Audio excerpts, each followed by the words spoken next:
Of an electronic oscillator is to convert direct current to alternating current by continually looping the signal through a feedback circuit. An oscillator is made up of two components. One part is an inverting amplifier, which, as we have discussed previously, amplifies and inverts the signal. Therefore, the signal comes out larger and 180 degrees out of phase. The other aspect of an oscillator is a feedback network, which also has an inverting function, but as a result of passing through the network, the signal is attenuated. Therefore, the signal leaves the feedback network 180 degrees out of phase or inverted and reduced in magnitude. Also note that the output of the feedback network is now in phase with the original input of the inverting amplifier.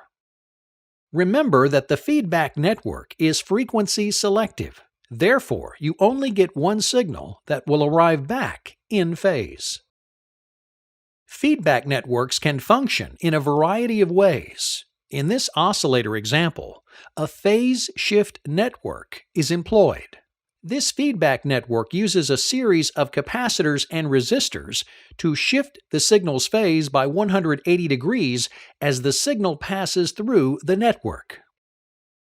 Each of these capacitor and resistor units will shift the phase of the signal by 60 degrees. However, passing through each unit will also incrementally decrease the size of the signal.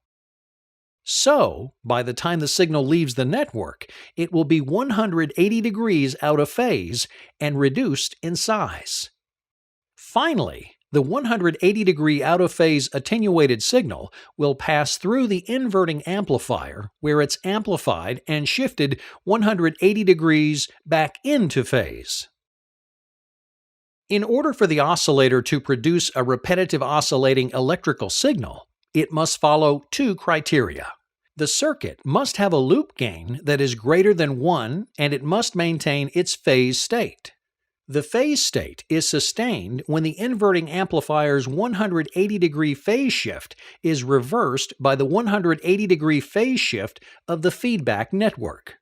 Thus, maintaining the phase state is accomplished by a 360 degree change in the phase as a result of the 180 degree signal inversion at both the inverting amplifier and the phase shift network.